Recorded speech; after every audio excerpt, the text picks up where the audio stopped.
the Epstein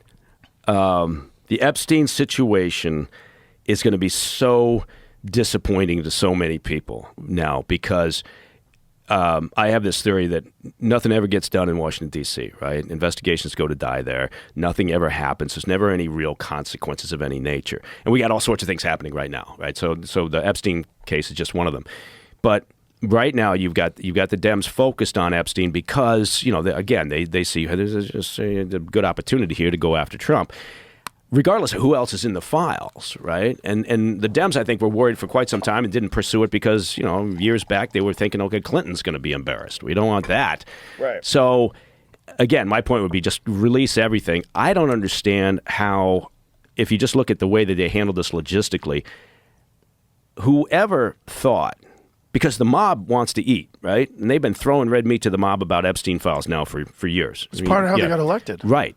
And so whoever in their communications group or in their strategic thinking arena in the administration thought, that we can get away with just saying there's nothing to see here, they should be fired, right? Because there's no way you can satisfy this mob. And now the mob is oddly bipartisan because it's got the Dems and it's got, part of the base of Trump in there. Yeah. And they're all, screaming to have this.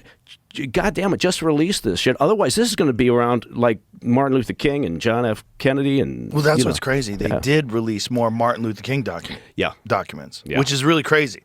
Like, why are you holding secrets about the murder of one of the most beloved historical figures of all time from 1968? Part of that is a family request. It? Yeah, part of that's a family request. The family has asked, in the past on a number of occasions, they really don't want some of this because some of it's salacious about, Martin Luther King, which doesn't take away from everything that he did, right, as a leader of a cause and a movement.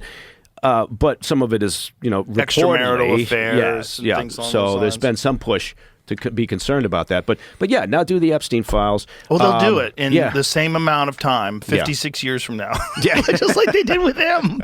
It's 56 fucking years later they released this stuff. And we're still not any closer to, I mean, again, I don't want to disappear down that rabbit hole, but we're still not any closer with Martin Luther King. I'm, again, not a conspiracy guy except today, apparently, but there's shit there. Well, you've said multiple times that if there's one that you think looks really bad, it's that one. It's that one.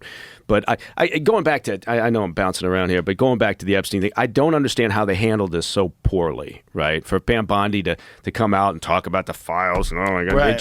And then like within a blink of an eye, they come out with this bullshit Sunday night memo saying there's nothing to see.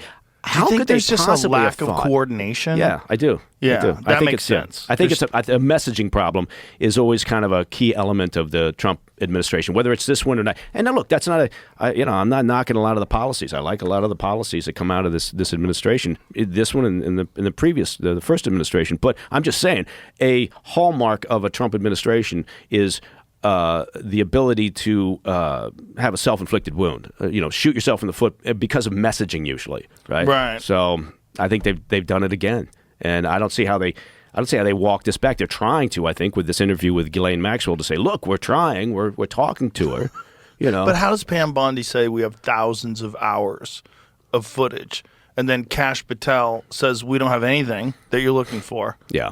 And then Tim Dillon said he has lunch with J.D. Vance, and J.D. Vance says that 10,000 hours is commercial pornography. Right.